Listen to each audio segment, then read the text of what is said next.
What if I told you that your debt might already be forgiven, not because you paid it, but because the bank got paid in another way? In this video, we're going to be breaking down how credit default swaps, aka CDS, work and how banks use them to get reimbursed when you default, and why some debts keep getting collected even after the bank has already made their money. Now, I've studied credit, instruments, financial derivatives, and how debt systems really work, and today I'm here to expose how your default could be the bank's payday. Now, before we get started, this is not legal advice. This is not financial advice. Everything I'm teaching here is for educational purposes only. Okay?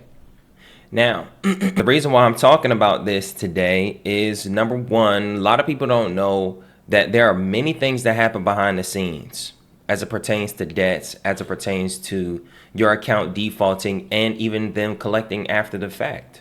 Okay, so we're going to talk about this today. So make sure you watch this video all the way to the end, because I'm going to be dropping things that people do not talk about. Okay, number two, make sure to hit the like button. Make sure to press the subscribe and turn on the post notifications if you've been here before and you like the content, and I will keep dropping more bangers. Okay, our last 3 videos had so much success. Let's keep it going. Let's hit the like button. Thank you guys for doing that. And number 3, everything that we're going to be talking about is what a CDS is, or credit default swap. We're going to be talking about what makes a CDS profitable. We're going to talk about how this connects to you in your remedy process. And we're going to talk about the legal leverage that it will create. So again, stay to the end of the video because this is about to be a banger. All right. Now, let's dive straight in. For those of you guys who don't know what a credit default swap is, a credit default swap is literally like insurance on a debt. Okay. And essentially what happens is a lender pays a premium to a third party using another bank or a hedge fund. Okay. So if you default on the loan, the CDS provider will pay the lender. And when that happens, then the bank is made whole, even if you never pay. So a bank issues a mortgage, you stop paying, and the CDS contract pays out. Your default is their insurance check. Okay. So this is almost as if a bank is betting against you not paying the debt. Okay. So it's the same in the aspect of you paying for car insurance in case your car gets totaled or in case your car gets into an accident. It's the same exact thing that they do. Okay. So a lot of times, yes, they'll take your credit, but they're going to bet against you. They're going to bet that you're not going to pay it. Okay. So when they bet that you're not going to pay it, they know that you not paying it will make them more money, because not only will they do this, but they'll also come after you for the debt. We're about to talk about that too. Okay. So again, even the Google definition of credit default swap is a financial derivative contract that allows investors to transfer or mitigate the credit risk associated with a bond or other debt instrument. Okay. And even when we go to the aspect of when you looking at what happened in 2008, okay, and this is on Cornell Law, okay, what happened was banks used CDS to cover losses, and they were still foreclosing and collecting. Okay, so here's how they end up making profit off of credit default swaps. Okay, given the fact that they are betting on you not paying your debts, they will bet on you to not pay it. They will sign up for insurance premium like the CDS, and then what they will do is they will sell it to a debt collector, make their money again off the debt collector, and then that debt collector is going to come after you for the money. And they did this and took no real loss.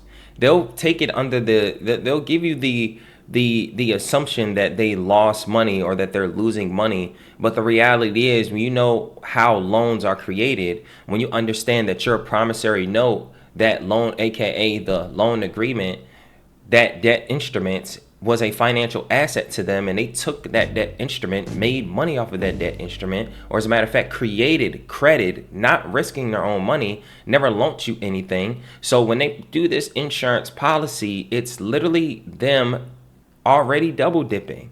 Okay, they already made money initially, You gave them the ability to participate in commerce just for them to then create an insurance and bet against you, saying, hey, this person will default, so let me just go ahead and bet against them. When they default, I'm going to make money off of the default too. Okay. And then also at the same time, I'm going to sell this defaulted debt to a debt collector and make extra money. Okay. Now, for those of you guys don't know, debt collectors, if you have a collection agency reaching out to you, they are a third-party debt buyer who just bought your information. 9 times out of 10, they do not have full ownership over that debt. They don't have legal standing or not the holder in due course. So typically, if you get a letter from a collection agency, all you have to do is send them a letter and tell them to provide validation. We'll talk about that later on in the video. Make sure you stay all the way to the end. Okay. Now, let's just go based on what Cornell law says. For example, imagine Bob buys $1 million in Blockbuster corporate bonds. Believing that the physical movie rental business is shrinking, Bob thinks that Blockbuster might declare bankruptcy soon and be unable to pay off the bonds he bought. Therefore, Bob purchases a CDS from a bank to cover the risk that Blockbuster defaults. In exchange for monthly premiums, the bank agrees to pay off the bond in event that Blockbuster is unable to. If the buyer is actually exposed to the underlying credit instrument, like in the above scenario, a CDS contract functions like insurance. If the buyer is not exposed to the underlying credit instrument, however, a CDS contract acts more like a bet against someone else's liability to pay debts. Okay? It even says here, credit default swaps played a large role in the financial crisis in 2008 for many of the same reasons described above. Okay? Large banks which traded in CDS were forced to declare bankruptcy when a large number of underlying credit instruments defaulted at once, sending shock waves through the United States economy. Okay? Congress passed the Dodd-Frank Act. The Dodd-Frank Act authorized the SEC, the CFTC, to regulate the over-the-counter swaps market for securities and categories involving CDS. So there's that door right there. Remember when I told you how this system is a trap, but there literally is a door? As a matter of fact, there's 100% a door. You just don't know where it is, okay? That's the door right there. You dig me? They don't tell you where to look, but they'll say, hey, there is a door, all right? So given the fact that the debt collector doesn't take a real loss and they continue to collect on debt, that's the fraudulent practice. That's the unfair practice that they are doing that you can call them out on, okay? So the reality is you're paying a debt that they already got paid on. Please don't let a debt collector take advantage of you, because this is what banks go through before it gets to a debt collector's hand, all right? Now, here's how this connects to you. Your auto loan, credit card, or mortgage may have been insured by the CDS, either securitized or sold, or backed by credit insurance. So if you default, they may file a claim, make money, and still chase you, okay? Are you going to keep letting this happen to you? You know, and I bring this up because a lot of people who hear about this process, I can break this down, still afraid of debt collectors. When you know what is happening behind the scenes, you will not be taken advantage of. Now, if it's a chill debt, $300, maybe upwards to $1,000 or whatever the case may be, you know, something that you could pay off fast, just do it. But when we get up there and we're talking about collections that are affecting your credit report, when we're talking about things that you know, we don't necessarily want to pay or need to pay. And what I mean by need to pay is like not something tangible. It's not like something where they're going to repossess the vehicle. It's not in a situation where your lights are going to get cut off if you do this. More in a case of, okay, it's a credit card that's already defaulted and it's charged off and they're trying to come after you for the charged off debt. More in the aspect of if a debt collector is reaching out to you for a debt that has already been paid. Okay. More in the aspect of a company that you're done doing business with, okay? Don't let somebody chase you. You dig me? Because if they got reimbursed, they no longer have a financial injury, and they will have to literally prove in court that they have a financial injury. The reality is they can't be injured if number one, they never even got harmed, if they never even risk their own body. They use a piece of your body as collateral, if that makes sense. Okay? Because under contract law, no injury equals no standing to collect. And this is what we use against them. We use the fact that they got no injury, use the fact that they haven't risked their own money. We use the fact that there is no consideration in the contract that you are claiming. Okay? We use that in the fact of, okay, if this is a valid contract, you can only enforce my agreement to pay if it is valid. If it is not valid, you can't enforce this contract. Okay? I was speaking with a lawyer, and this lawyer is not like someone who is a, consumer law expert, but she broke down the aspect of contracts, okay, as it pertains to a prenuptial agreement. And she said even prenuptial agreements can be broken down, can be invalidated, okay, because contracts aren't even real. You dig me? Contracts can easily be misconstrued and fought against. When I say not real, I mean invalid, because it's one piece of a contract is missing, then that whole contract is bullshit. And it's a lot of pieces missing in your debt contract. So if you can break down a prenuptial agreement, then you can break down a debt contract that you already know that somebody paid. You already know as many ways that company is going to be made whole. When you know these things, they can't take advantage of you. This is why it's important for you to real be keen in overstanding this. Okay? So if they was never the victim, then them playing a part shouldn't, play you. Okay? You should understand that they're just playing a victim role so that they can keep you wrapped in this matrix of thinking that you didn't pay them back. Okay? Now, I'm not at all telling you to go into a contract maneuvering this way. I always tell people, look, man, move in honor, okay? But if you fall in a predicament where you can't perform, then perform, okay? But also at the same time, if you do get comfortable with the communication with the debt collector, you understand the risk, do what you got to do. But don't do this if you don't understand the risk, if you don't understand what is truly happening, if you are not confident in the process. Watch 1,000,001 BizNick videos. You dig me? Watch 1,000,001 credit videos, debts videos, and then read it, my baby. All right. So when this happened, let's just talk about that legal leverage that it creates for you. Okay. So right off the bat, man, you can demand a proof of loss. You can demand whether or not they actually risk their own money. You can demand whether a CDS payout has occurred. This is a part of the accounting. You can ask for the chain of assignment or the securitization. You can also ask whether they retain subrogation rights. Okay? So it means that subrogation refers to the right an insurance company has to pursue claims against a third party after they paid the covered claim.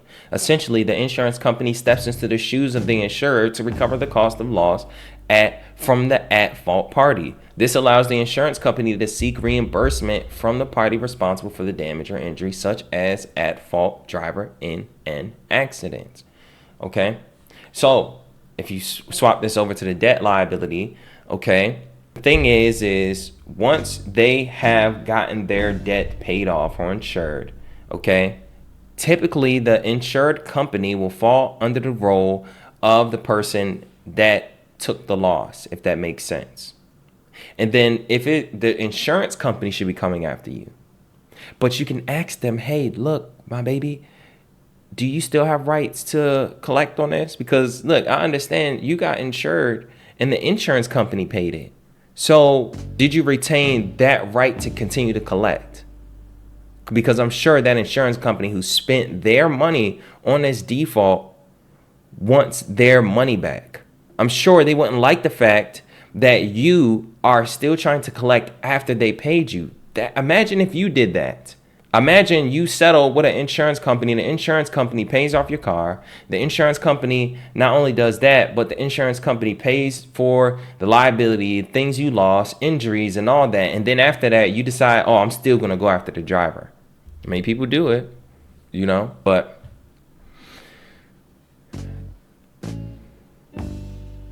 I'm not going to say it doesn't work out. It do be working out, but so you ask for the stuff through conditional acceptance, through debt validation letters, and also asking this through discovery in your litigation process. So you end up in court, you ask these questions in court, write these questions down prior to going to court. So you can ask them this. Lord, oh my God, man, it's so easy. Okay? Someone say, well, can you just represent me? No. Just write the notes down and ask these questions yourself, okay? This is your responsibility. Keep on pushing the responsibility, pushing the education and learning onto someone else. You will forever be at someone else's power, someone else's foot, and somebody else is going to determine your results.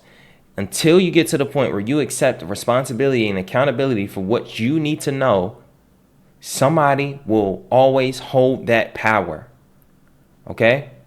Whether it's an attorney, whether it's a consultant, whether it is the bank debt collector, you need to know this so that you can have the power. I don't give away this game for free so that you can not listen to it and still hire somebody to do it.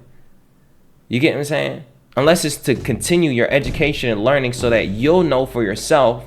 I know people at high levels that will pay somebody to do this and they will get completely effed. That person may know any and everything about it, but it's just like, it's no amount of money that's going to be like, okay, bet, why would I sit there and go to bat and do this long-term battle for this person's debt, situation? Some of this stuff could take months and months and months. And if you got multiple clients, you'll get lost in the sauce, okay?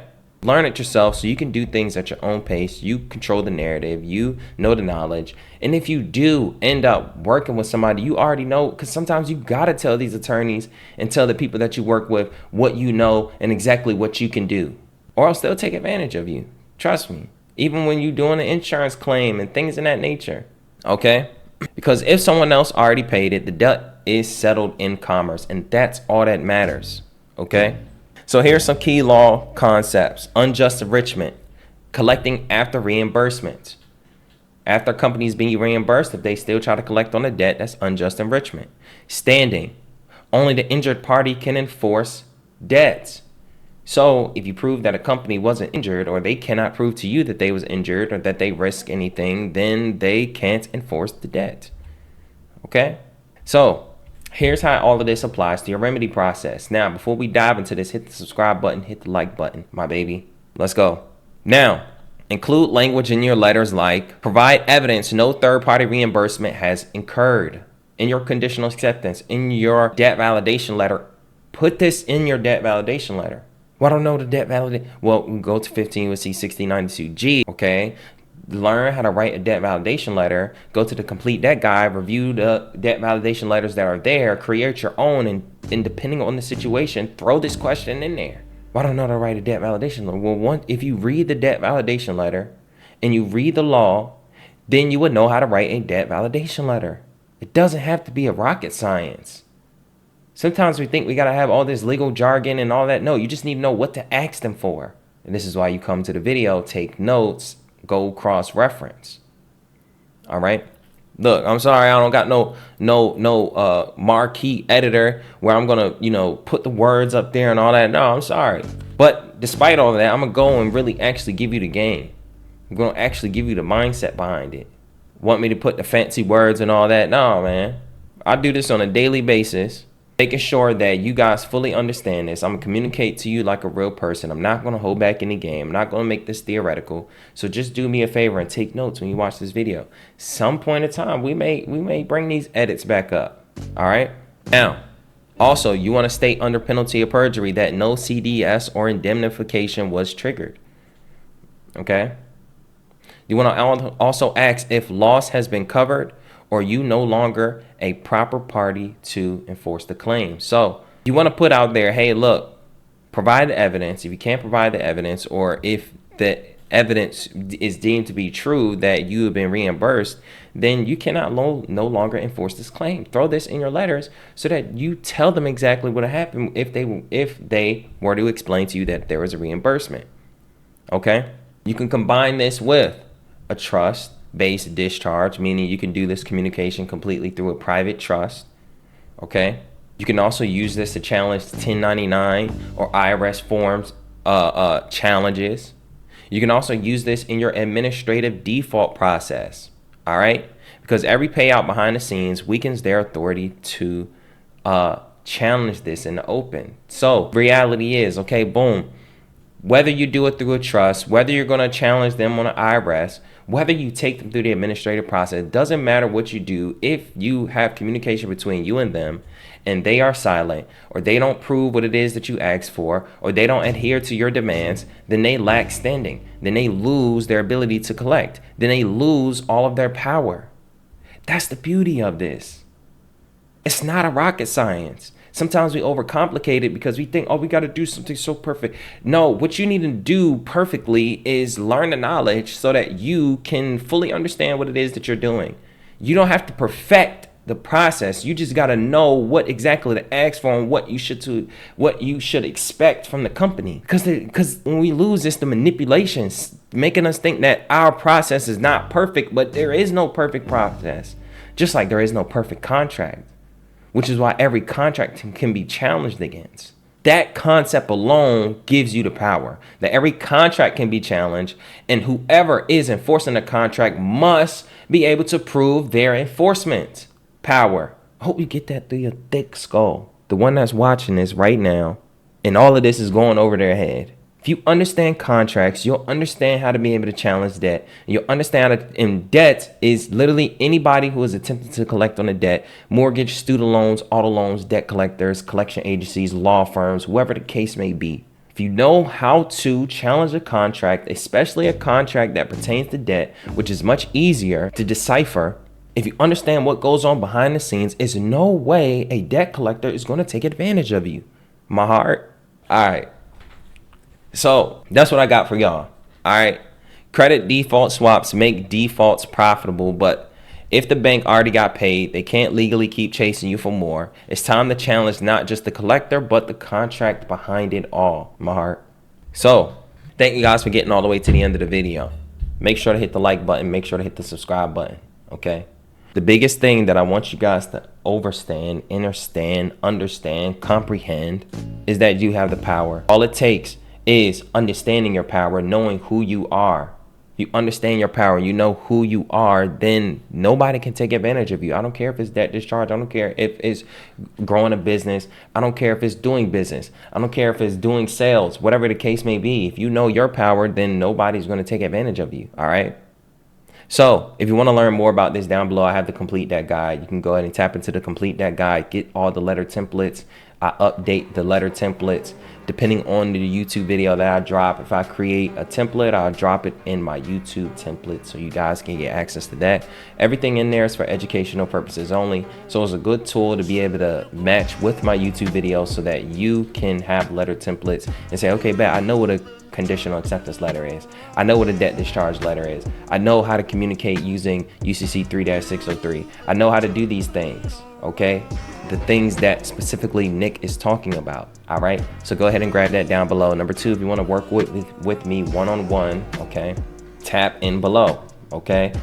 That mentorship is a private coaching experience specific to credit, understanding consumer law, and also funding, starting a business. So be very clear on your goals when you apply to this mentorship. Don't get on the call to ask a bunch of questions, because you probably won't be talking to me. I'm the only one who will be able to answer those questions. And if you want to get to me and get those questions answered, then make sure you know exactly what you want. All right. So lastly, tap into my Instagram. We talk about credit, we talk about consumer law, but more importantly, we get you updated anytime we drop a YouTube video. Follow me on Instagram. Follow me at Twitch at biz.nick. When we get to 100 followers, I will be going live. And my last question is, ever wonder if the bank already got paid behind the scenes? drop a comment down below. For those of you guys that's been tapped in, for those of you guys that know a little bit more than me, drop down that information in the comment section. Let's talk about it. You dig me? Remember to like, subscribe, hit the bell, because no one should pay twice for the same debt. If you gotten this far, go ahead and comment the word discharge, and I'll see you in the next one.